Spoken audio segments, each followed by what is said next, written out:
Okay, so we're recording another Wednesday evening. Just a gathering of like-minded souls, I guess. Tonight, imagination. We've all got it. Some people have got more than others. Some people's imagination is pretty wild. Some people is very limited. But we've all got some. I don't believe that if we can't imagine something, it cannot present or manifest for us. Got to be able to imagine it.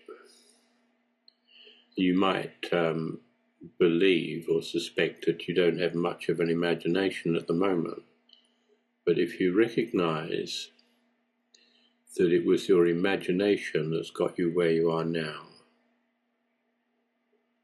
probably a lot of you wouldn't have thought you wanted to imagine the situation you're in. I know some of you would prefer to be somewhere else or in a different state. But if you recognize that your imagination has got you this far, because you've been able, for some reason, to imagine this particular reality, even though the reality could well be a conflict between the aspect of the self that you've acknowledged already, and then still what Jung talks about as the shadow, still playing a part in creating the reality that you're in. So if there's any part of that which is manifesting for you now, whether it's health, whatever, because you have on some level imagined it and given it energy. I think this, for those of you who've been doing the clearing for a while, should be painfully obvious that where your focus goes, where your attention goes, your reality follows. And we see this over and over again in sessions online where people talk themselves into a bit of a state. And they can get all teary, they can get all frustrated, angry, whatever. But they talk themselves into it. And they talk themselves into it by following a train of thought. What we try and do in the clearing, of course, is to interfere or interrupt that train of thought so that we don't continue to create the same drama that we've lived in up until now. I don't think we can just imagine a new future and it will arise. I'm not going to mention too many names, but Teresa and I were at an evening talk given by a famous American many years ago in Dublin, and he gave everybody a piece of paper and a pencil and he wanted them to write down a new dream for a new reality. That was when I walked out. This is a load of shit. How can the dreamer dream a different dream? Because if the dreamer could dream a different dream, surely they would have done so and they wouldn't be showing up to this stupid talk. People can't do that. You can't dream a different dream. You can work within the confines or the limits of your currently accepted reality, what you think is going on, what you feel you want. But what you feel you want is generally driven by a dissatisfaction with who you are now. So you want something different, you want to change. But if you could change, you would change. In fact, you have changed, and this is the whole point of this talk when I say that your imagination has created where you are now, because you have changed in life. You've evolved as your ability to access more information from this great sea of consciousness that we talk about, this non-local mind, as that grows, so your imagination expands. But it's not expanding because of something you have done. It's expanding because of a state that you have become. But then you might have become that state by doing something, in this case, focusing on clearing as a method to make friends with various feelings, thoughts, emotions. So instead of remaining a victim to all of those thoughts, emotions, whatever, you start to befriend them and they start to lose any power they may have had. But your imagination is a pretty wonderful thing. I was working with someone earlier today who suffers from a lot of anxiety and depression, and we spoke about the need to embrace and accept, love all of these feelings. But she said when she tried to love her demons, she found herself walking down a passageway of some sort, and there was this great demon at the other end waiting for her. She reached out to wanting to shake hands, but the size of the thing, with the red glowing eyes and the big tail and smoke coming out of its ears and whatnot, just freaked her out. This was a huge demon that she'd created. Her imagination had created it. It wasn't real. Her imagination had created this huge demon. So we looked at what we could do about that. And I said, well, imagine that you've just created this out of your basically fear. What if you were to see the demon as a tiny little imp, a little mischief maker, and all you had to do was go and give this imp a big cuddle and love it, and it would just collapse, become a part of you, not a part opposed to you, not a part of your fears. And that sort of seemed to really help her, because if your imagination has created a huge demon, then you've got to deal with the demon. But your imagination created it. No one else did. Although some religious institutions might have had a big part to play in it in the past. I was working with a young woman. I didn't actually meet her. It was all distance work in Queensland when I was living in Australia. She was up in somewhere in the bush of Queensland, and it was a very dry, rocky, rugged sort of piece of land that they were on. And every time she'd go out to the veranda out the back of the house, a big steep drop down into a gully, she had this compulsion to throw her newborn baby over the cliff. Well, that's not something you normally do. Well, maybe not most people anyway. So she felt as though she were being followed in the house when she came back in. She felt the presence of something, and she was very much afraid. And this is a major factor in limiting or controlling or sorting out our imagination and our abilities, because if we're afraid, what do? We create all sorts of demons and we give them all sorts of power. She continued this for a while until her mother finally found me and got in touch with me. But she had actually seen, in her mind's eye anyway, a huge monster, huge, ugly, sort of fire-breathing, nasty-look demon thing come in from the veranda following her in. And that, of course, freaked her out. But it's just a charge that the imagination has given power to. This is a lot of your life is just a charge that you've given power to. Your imagination has just gone absolutely bonkers, gone ballistic, and you created all sorts of demons that prevent you from moving forward or having a much more comfortable, relaxed lifestyle because you remain afraid of something.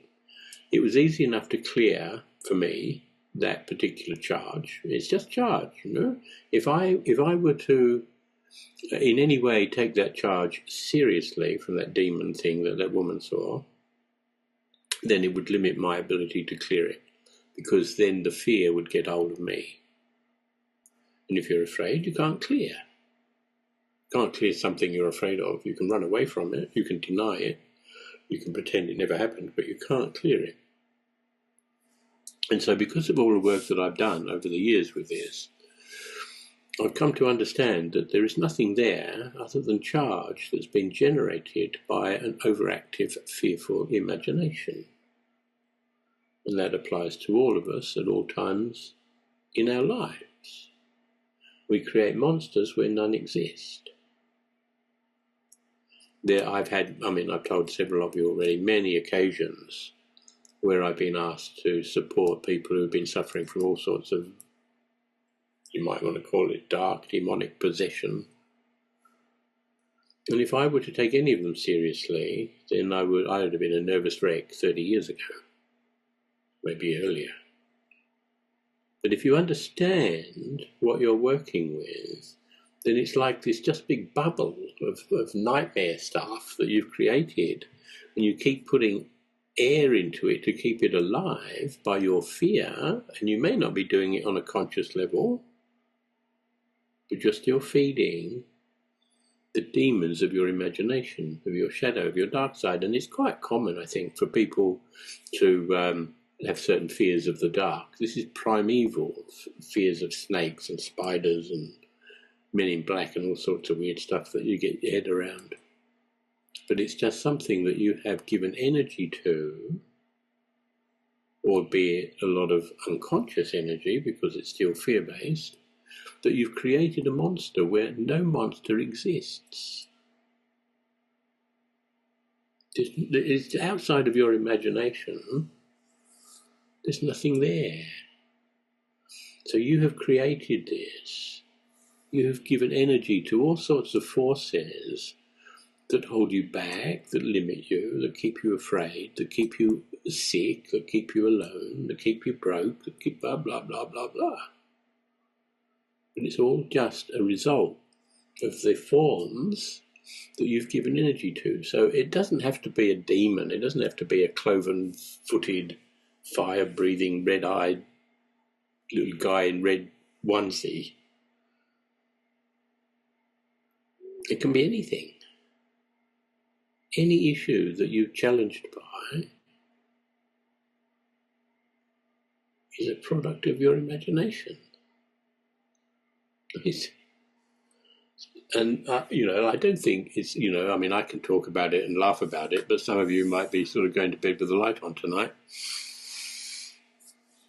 And because it's not so easy to accept all of this stuff, until you understand what really the essence of clearing, what it's all about.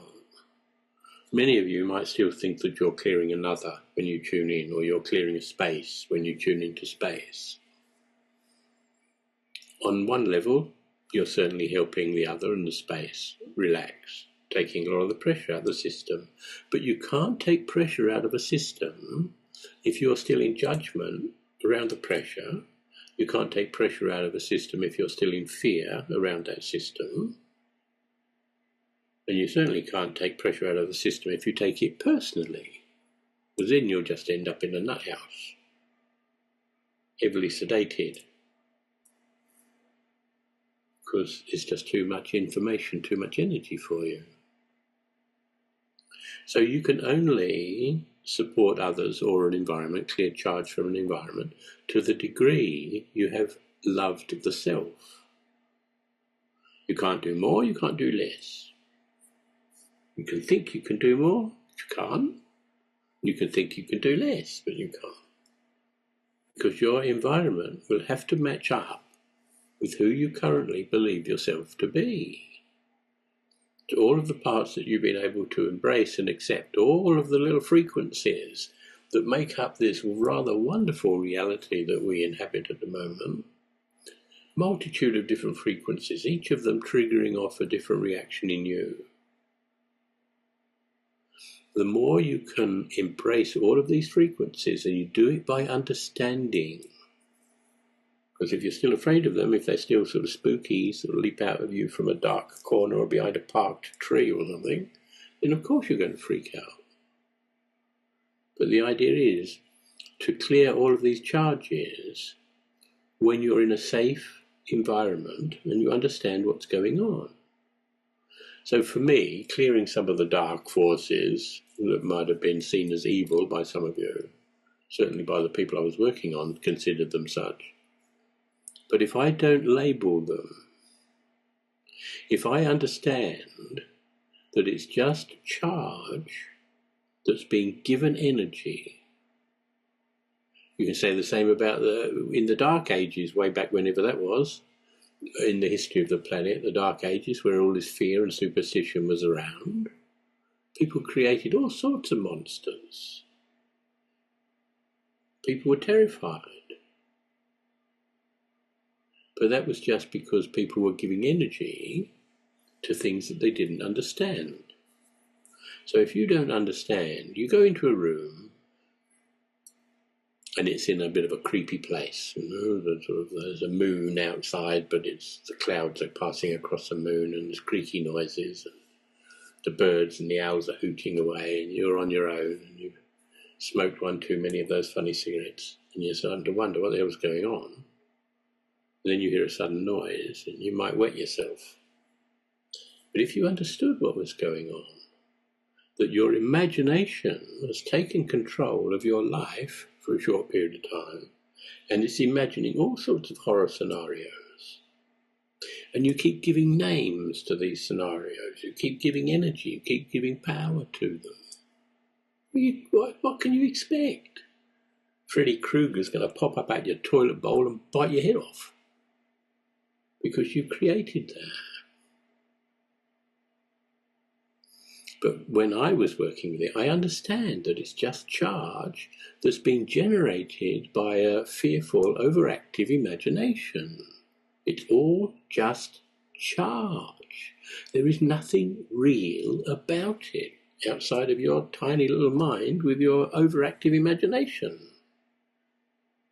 So it's easy to collapse when you recognise that it's just charge. You don't have to give it a name, although I did try for once upon a time giving names, and I kept coming up with all the evil names I could possibly imagine, and the charge gets stronger and stronger and stronger as I named it. Of course it will.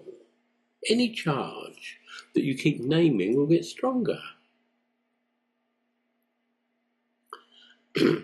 So having created this point where the walls of the house were sort of starting to move in on me, and it was getting really spooky, I just acknowledged it and collapsed it, basically by embracing and accepting the charge, because I knew what it was. I knew what I was doing, just playing with charge.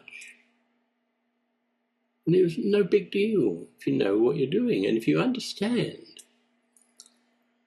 that everything, no exception, everything that you're working with is charge of some nature or another. It's been given energy by people who live very much in fear and in the darkness, very polarized consciousness. It's going on all around the world at the moment. Just take a look around, see what's going on. You don't have to look very far to see the results of this, where people, classic examples in England at the moment, classic examples in America, a lot of the other countries we don't read about because they're not quite so vocal about their problems. Or maybe they are, but they don't speak English, so I don't read them. But this is going on all of the time. People's imagination has gone absolutely ballistic. If we do take what's the recent election stuff in the States as an example, where you have so many people freaking out because of change that's coming, so many people freaking out, but their imagination has been preyed upon by a corrupt media. So they keep feeding them all these stories, winding you up, wind you up, and then let you go. And of course you run mayhem. You want to go around and kill people because you're so upset. But it's just the imagination that's been cultivated to believe a point of view, that's then a fearful point of view, and then of course that's given energy. So that's imagination. Just the same as wherever you happen to be at this moment in time, whether you're happy or not, whether you're healthy or not, whatever, is a product of your imagination. And you keep giving it energy, this particular reality that you're in, because you think it's real. You only think it's real because you've been doing it for a long time. And the longer you do something, the more energy you give it, the more real it appears to be. It's just pretty amazing, really, but silly when you think about it. Really think about it. What has created the world that you currently inhabit? And what keeps it alive? Well, there's certain social conditions that you really need to accept. Otherwise, the whole society would kick you out and they'd be a witch hunt because they can't cope with someone who's different. So there are certain rules and regulations that you abide by while you're in society, but ultimately you've got to step outside of those because they're all limited. They all keep you in a state that your ability to change or to grow, to evolve, is limited by the social structure that you find yourself in. Social structure is just imagination of a collective where they've all been told to believe the same stupid bloody story. Doesn't mean it's right. Doesn't mean to say it's the best way to go.